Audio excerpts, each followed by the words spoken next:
আজকে আমি কোন কোন মোবাইলের কাস্টমাইজ করলাম এবং কি সাপ দেখে আমি ভয় পেয়ে গেলাম, তাহলে চলো ভিডিওটা প্রথম থেকে শুরু করা যাক। হ্যালো গাইস, কেমন আছো তোমরা? আশা করি তোমরা সবাই ভালো আছো। আজকে তোমাদের জন্য নিয়ে চলে এসেছি নতুন একটা মিনি ব্লগ নিয়ে। তো এখন আমি সকালবেলায় ঘুম থেকে উঠে গেলাম আর এখন আমি ব্রাশ করে নিচ্ছি। ব্রাশ করা হয়ে গেলে এখন আমি ম্যাগি বসিয়ে দিলাম সকাল সকাল, কারণ খুব খিদে পেয়েছিল, সেই জন্য আমি এখন ম্যাগি রান্না করে সেটাকে ফটোফট করে আমি এখন খেয়ে নিচ্ছি। ম্যাগি খাওয়া হয়ে গেলে আমি এখন ছাতা নিয়ে বের হয়েছি দোকানে যাওয়ার উদ্দেশ্যে, কারণ আজকে আকাশের অবস্থা ভালো না, যখন তখন বৃষ্টি চলে আসতে পারে। কিছু দূর এগিয়ে যেতে আমি একটা গাড়ি দেখতে পাই যেখানে নোংরা ফেলাচ্ছিল গাড়িটি, সেগুলোকে ইগনোর করে আমি এখন দোকানে চলে আসলাম ফটাফট করে, কারণ টাইম হয়ে গেছিল। এখন দোকানের যাবতীয় যেগুলো কাজ আছে সেগুলোকে আমি এখন সেরে নেবো ফটাফট করে। কাজগুলো সেরার আগে আমার দোকানে একটা কাস্টমার চলে আসে, তাকে নাকি একটা আধার কার্ড বানিয়ে দিতে হবে, সে কারণে আমি তাকে ফটাফট করে সেই আধার কার্ডটাকে বানিয়ে দিই। একটা কাস্টমার যেতে না যেতে আরেকটা কাস্টমার চলে আসে জেরক্স করার জন্য।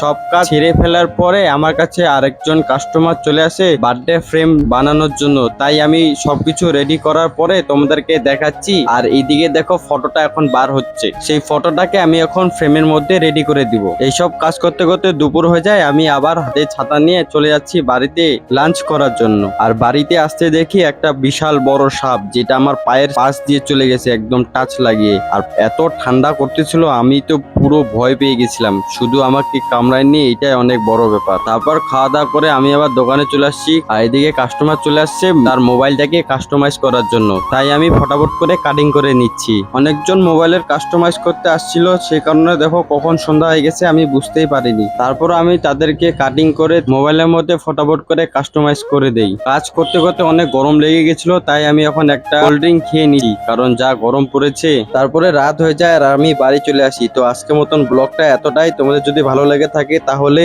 লাইক করেন, শেয়ার করেন, করেন।